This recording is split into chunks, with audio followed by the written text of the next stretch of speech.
Hey, well, welcome back to another episode of The Compass. Today, we're looking at a different perspective through child development and how important, this series that we're on essentially is the father's role. And Dr. Brett, to begin, how do children first develop an awareness of themselves as distinct persons? And what role does biological responsiveness play in that process? Yeah, it's a huge thing. I mean, what you're going to hear today, and if we continue this, is you're going to probably hear me just come back to over and over again this concept of self-other exploration. Like in many ways, I feel like that concept is so much at the core of child development, and even all the way through biological development, psychosocial development, and spiritual development formation. The It's a simple statement, really, Tyler. It's a simple statement in terms of self-other exploration. Simple statement, but I've looked at this for several years clinically, and what I do here at the office in teaching, and what I do in, churches and leading youth ministry or teaching Sunday school classes with kids and adolescents, and being on the board of Prodigy Leadership Academy. We've had Russell Grammer on here before. And so the point I'm making is when I say self-other development, I'm really talking about a lot of stuff that gets kind of encompassed in that. And the starting point is exactly what you're talking about, that at the very beginning, I mean, you could argue from conception forward, you certainly start seeing it before the baby's born in terms of how the baby is starting to be biologically responsive. To ask any mother, our daughter just had her first baby about 6 weeks ago, and watching her and my son-in-law, the typical things, putting your hand on the belly, and then the kick, kicking back at you, and different things like that. I mean, that's biological responsiveness. By the way, we interviewed him for folks that are interested. Yes, exactly. Yeah, that was fun. So that's biological responsiveness. I mean, and so that's self-other exploration. That's this little body trying to figure out what's me and what's not me. Where am I at in the world, literally, physically, and so if you spent any time, and dads who we want to try to focus this a little bit on dads, because moms get all the glory sometimes, especially in these young ages, but dads definitely get involved, and you'll see that within the first day of life. I mean, that responsiveness, I mean, you definitely hear it in the cries, and you see it in the movements of the body, and you'll have those moments where we've already been there with Augie, we call him, I mean, within just a short amount of time, you see that flailing around, and then if you're watching him, you can tell that moment when there's that recognition of, like, oh, wait a minute, this thing that's flailing around, like, I have control over that. Like, I can, move it, and I don't, and so that's the realization that I sometimes call of, in those very early biological responsiveness, there's this realization of okay, wait a minute. Now that hand, that thing that's moving across my visual field, I don't seem to have any control over. And well, that warm place, and you got them in the hug, that warm place, oh, that feels great. That's just an extension of me. But wait a minute, they just put me down on a cold changing table and took all my clothes off. What the heck? I don't have control over that, and so, but then there's this hand that's floating around, and I begin to realize, oh, I do have control over that. So that's that biologic responsiveness leads to the realization of like, oh, this is me. That's what I was going to ask. Like, when does that happen when you're like, I am I? Yeah. Yeah. It happens really at the level we're talking about. And we're going to kind of walk it through developmentally here. But at the level we're talking about, that's the fun part that I want to engage dads in. Like, dads, get engaged, get involved, spend time with your infant, your newborn, your 1 week old, and just watch this biologic responsiveness piece. Because what you're going to see is that really early on, they're beginning to recognize, oh, this is me and this is not me, and you'll see it, in that within a couple of weeks. I mean, 2 to 3 weeks. I mean, you'll have that moment. I mean, it's developing the whole time, but you'll have that moment, I don't know, maybe 3 weeks or 4 weeks in, where you'll watch a baby and they're doing some stuff rhythmically. They're doing it and that they're beginning to go, oh, when I do this thing comes up in front of my eyes. When I do this thing comes up in front of my eyes. See, they're beginning to go, oh, that's me. That's me. And you see it, like Augie's right there now, just in the past, he's 6 weeks old. So in the past week and a half to 2 weeks, that responsive smile starts to develop. I mean, infants from right off the bat are wired to read this. Like, literally, there's some interesting neuroscience research. They are wired to read facial expressions. They lock in. And then they begin to get that reflexive smile and giggle. There's this give and take. There's this, oh, that face grins. And then when I grin, that face grins even more. And then, and there's this back and forth. And when I giggle, they giggle. And there's this back and forth. Well, that's happening. That's developing in that biological responsiveness. They're developing that sense of that sense of self in those very early times. And dads, this is important too. Development at every level, from this very beginning biological responsiveness that we're talking about, it happens in dynamic tension. Like there's this dynamic tension, like the simple dynamic tension of what I was just talking about a second ago. It's like, oh, this is a warm, snuggly place. This feels like an extension of me. But wait a minute. They just took off all my clothes and stuck me on a cold changing table. And I don't like that. And so there's this dynamic tension. And at its core, I mean, we could get into the deep philosophy of this, but what I say is that at the very beginning, the core of the dynamic tension is free will and natural law, is what I call it. Free will, like I can flail around and that's me. But if I've got my little baby rattle in my hand and I'm flailing around and I whack myself in the nose, there's a natural law there that, oh, that hurt. That kind of thing, or kind of similarly, this is a warm, snuggly place. The changing table is a cold place.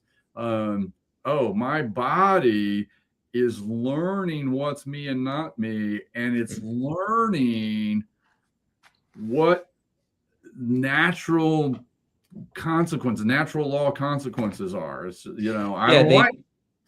It's almost like there's a social awareness that begins to grow, and as that happens, and you mentioned basically like a willful initiator stage.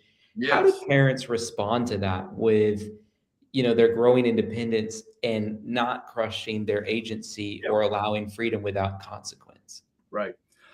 Well, it starts at this biological responder phase. And so again, that's where I would say parents and dads, understand your role in it. I mean, the baby cooing and the holding and the rocking and the tickles and the smiles and the soothing, like the soothing is also part of that. Like, to extend my example, Augie's all snuggled up, he's comfortable, he's warm. He wets his diaper, biological situation. Natural consequence is, I don't like the way this feels. He cries. The adults that are caring respond, but they initially don't respond in a way that he likes, because they take off all his clothes and they put him on a cold changing table, and he's like, and he's crying even more. But we don't leave him there. We put a clean diaper on him. We get him all bundled back up. We get him here, and we bring him back to that calm state. So now he's had this full reaction of calm, connected physically because we're all snuggled up, connected emotionally because we're all snuggled up, dysregulated, feeling the dysregulation of some biological consequences of different things. Solve that and get all the way back down to regulated and calm again. So that's that biological responder part.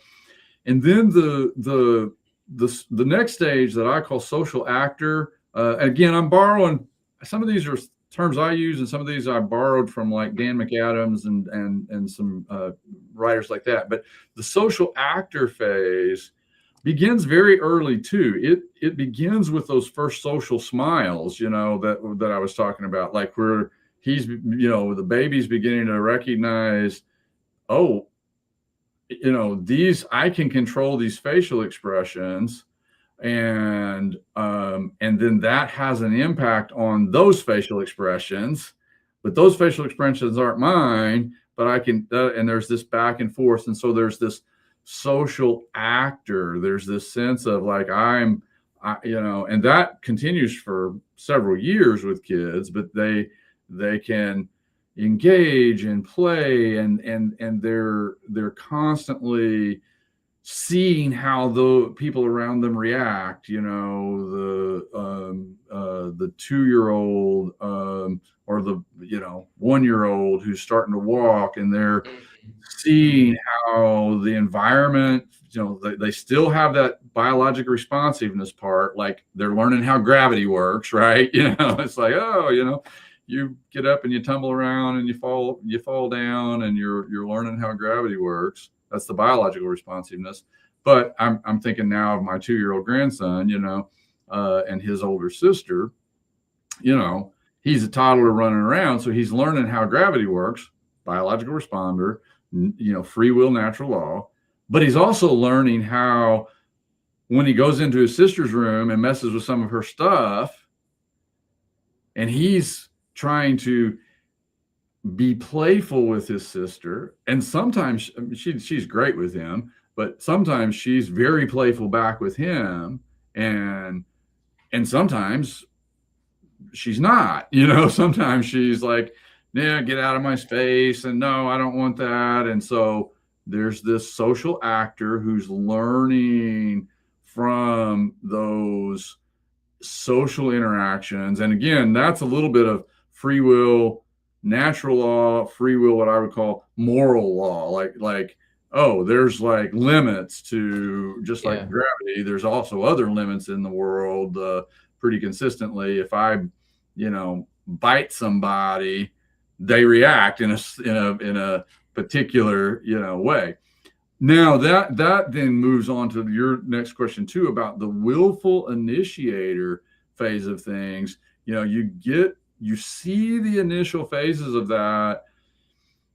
I mean, I could argue you see some of the initial phases of that in the social actor leading up to 2, but you definitely see that in what people call the terrible twos, the no, no, no, no. They're beginning to realize, oh, not only is there an I that is my biology, my physical self, and there's a social actor part of me, like I'm interacting and smiling and getting smiles, or I'm yelling and screaming and getting reactions and all that,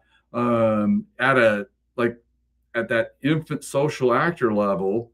You're just at that level, you're just seeing how things respond. You're just trying random stuff and you're seeing how things respond. And then you get to that stage where, oh, I'm starting to figure out how this works. Like I can initiate things and people respond. Let me try this out. Yeah. And then you get the 2-year-old who's like, no, mine. That's the thing where Lydia and Josh, my son and daughter-in-law, are dealing with. They're dealing with that phase right now where Bennett is pretty high energy kid, and it's no, mine, yeah. His sister's name is Layla, but he says yeah, mine. And it's that willful initiator. He wants to be engaged, and he wants to assert his, and there has to be limits of that. Yeah. If there's not, the little guy becomes a little tyrant who runs the whole family, and that has horrible outcomes for kids in terms so of they need freedom, but they need freedom with consequence, right? Exactly. They need freedom, but they need freedom with consequences. They need freedom with natural law consequences, gravity. Like, okay, bud, and then they need freedom with what I call moral law consequences. Now, again, that's a huge concept we could spend several sessions talking about, hours talking about. But it's at least the idea that moral law, it's partly taught, but what I think is so important for families to catch is it's also experienced. Like it's experienced in the social interactions. It's experienced in like mine. Yeah. Well, this is yours and this isn't. This is yours and this is your sister's. And so no, if I've got to be the arbiter of that, no, this is in your sister's room, and so you're not at that level sitting them down and teaching them, rule. I mean, you're teaching them rules, but you know what I mean? Like you're not sitting down and having like, with a 2-year-old, teaching them every aspect of like some moral code, the 10 Commandments or whatever. They're experiencing it, and you're kind of facilitating their exploration. Again, self-other exploration. You're facilitating their exploration of the social, moral world, and they're experiencing the realities of mine.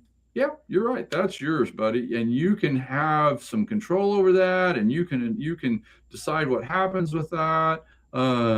But that's your sister's.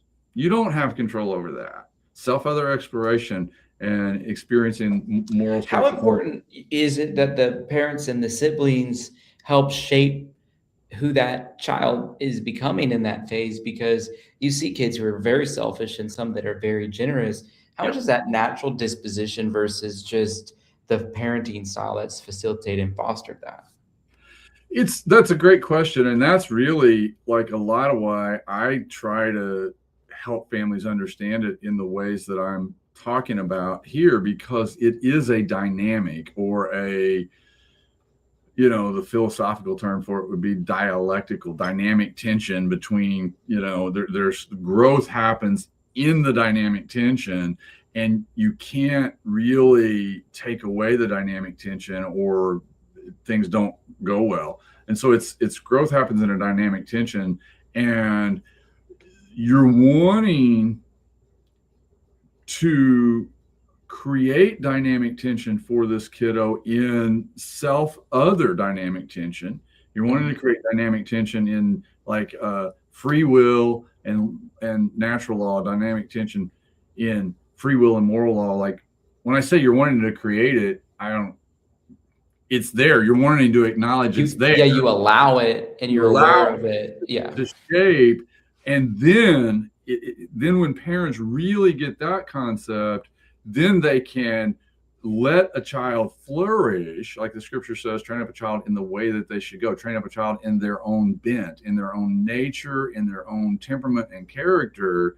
And you can trust the process that you're going to take, kids of very different temperament and let them flourish in this kind of environment that we're talking about, where you're providing balance. I mean, this is probably a good place to come back to stuff like we probably introduced in the past, but I still go back to like, is it Bandura and some of that research, the parenting styles research. Like, you're wanting to parent any child in a very balanced, authoritative parenting style. If you become too rigid yourself and become too, authoritarian, dictator, then your kids aren't going to have a great outcome. They're going to struggle.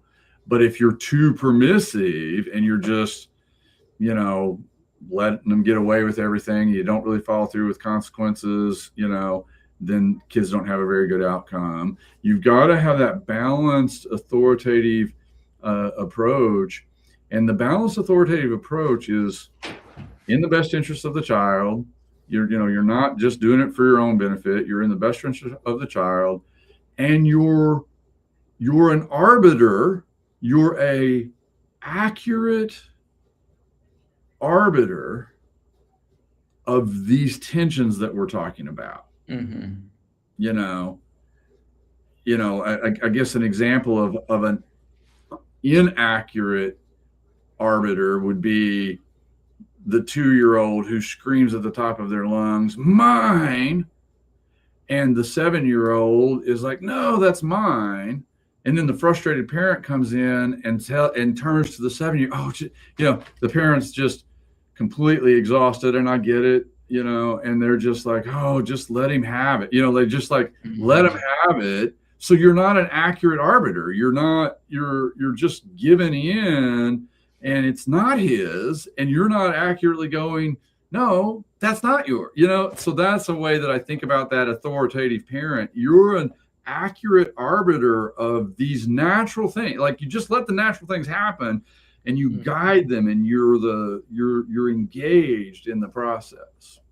At what point or what age do children start to construct their personal story, who they are, and how can parents help write that narrative? One thing I think of is, like, I've seen kids on like Steve Harvey's show that are 4 years old and they think they're a preacher, or you see like kids on America's Got Talent and they have this, or the pageant kids show, and they have this identity or personal story, but it's to me like they're too young to even really know what they're saying or what they're doing, right? So like that's put on by the parents, it feels like. When do you say, "This is who I am"?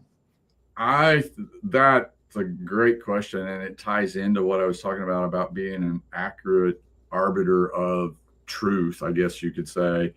As a parent, your job is to be an accurate mirror or arbiter of truth. And I do worry about some of those examples. I mean, it's cute when precocious kids have an interest in things, and and that, at one level that's fine, but at another level, I do question. They have a raw talent a lot of times. Yeah, right. And they have a raw talent, and that's fine. But I do question sometimes, and I certainly see it at times, where parents don't realize how much they're projecting a storyline, a mold, on a child. And that's part of why so much of like these initial stages, the biological, responsiveness, the social, imitator, the willful initiator, a lot of that, guys. I mean, I tend to not jump on any one particular bandwagon or whatever, because there's some of this, I don't know what, I can't remember the latest term, you may know, but the latest term of like, I don't know, what I call it sometimes is free range parenting. I'm just like, I don't think that's being an accurate arbiter either. That goes to the other extreme.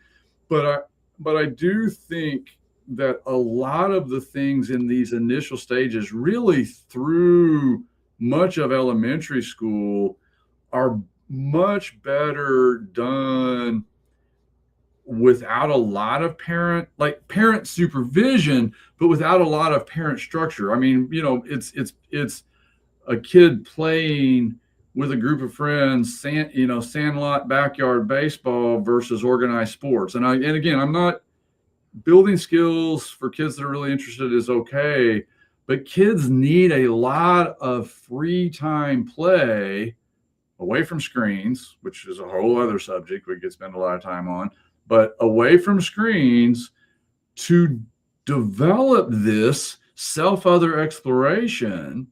And then they begin to get into the next phase, which is, the junior high and high school phase of identity development, or a lot of times what I call, and Dan McAdams talks about the author phase, like that's when a kid is really beginning to they've learned enough about themselves in self-other exploration that now they're starting to develop as an author the story of their life, their narrative identity, what is a official term that is used by several people, including McAdams and Dan Siegel, who's a neuroscience researcher, because the brain actually gets into that narrative identity stuff. But yeah, that best happen. I mean, it's going to happen in like junior high school, but that process flourishes best when there's been a lot of this self-other exploration for all these other areas that's been very open and letting kids explore and have the freedom to explore lots and lots of things, and then it moves. Yeah, I've noticed that, like, just through like my nieces and nephews, they tend to try on a lot of different identities over the years. Yes. Yeah. Exactly. And that's just that's a part of it. That's that authoring process of, let me see about this. Let me see about that. Let me try this. Let me try that. Let me, does this You're an work? athlete. Okay, now you're a cowgirl. All right, now you're, Yes, exactly. Yeah, that's exactly right. And I think having the freedom to explore that, again, in the context of still having parental adult support that is an accurate mirror. I used to teach this, and again, we don't have to get into whole bunches of things about teenage identity development, but I've taught this for years, and I've got to update my references, but a lot of people watching this would probably recognize these names. But I used to teach this for years about how that one of the biggest lies that our culture of adults over the last several years has told kids and adolescents is that you can be anything you want to be. Yeah. It's a complete lie. And the example that I use for that is like, Shaquille O'Neal at one point in his adolescence may have wanted to be a Kentucky Derby winning jockey, but that was never going to happen. And you're not crushing his little self by saying, well, dude, that doesn't look like that's probably going to work out all that well for you. But you might make a pretty darn good basketball player. Yeah. I mean, that's kind of this authorship and identity and trying on all the different things. We give them the space to try it on, and then we help them figure out what fits, and kind of like realistically, like, yeah, I mean, that might not work all that great for you, or this one might really work, really fits who you are. Yeah. You mention it, and we're running low on time, but just to close, you kind of mention it as this great dance of being with the Father, Son, and Holy Spirit, where there's like there actually is a heavenly purpose and calling over you. And I think, at least for me, my journey is like, how do I empty myself of the influences that are not pure? Yes. And get to the most pure space. And you call that a dance. And I like that. We're in this dance of life to get to that place with God to say, what is it that I actually was purposed and destined to do? Yeah. And we may even get into that more at some point down the road too. Like there's some things about that a lot of developmental theorists see development as a very I-oriented development. And then there are modern thinkers that, incorporate the reality of that it's self-other. It's what I call it versus I versus thou, which we'll dive into that next time. But the point I'm making is that as we move beyond authorship we move into participation in the dance. Now we're at a point where we're moving into our late teens and in our 20s, and we're learning how to participate intimately in meaningful relationship with others, with God, with and there's this dance that is, and the dance is a thread throughout the whole thing. But as development moves, it moves into this deeper place of intimacy and participation. Yeah. This has been, so to me, just enlightening and helpful in a lot of ways. We were talking about before we started, just even thinking through, if you're working on a discipleship strategy or an education strategy or whatever, you can look at this development process and then begin to put those core values of of what you're trying to teach into that. I thought that's so helpful. Do you have any final words you want to share today? I would just encourage parents to just, again, think about these things, pray about these things, and just be engaged. And I know there's just lots and lots of good parents out there who are. I specifically, again, want, you and I have been talking about this. We really want to support dads out there who sometimes wonder what their role is. Like, okay, so I just go to work and make money, and or I'm just supposed to be the hard disciplinarian. No, you got a lot more. Be engaged in every level of your child's life as they sort through this journey, and it's awesome. Amen. Well, thank you everybody for tuning in with us today. And if you're interested in scheduling an appointment or learning more, you can go to briderobisonmd.com or call 573-334-7055. We look forward to hearing from you, and we'll be back again very soon.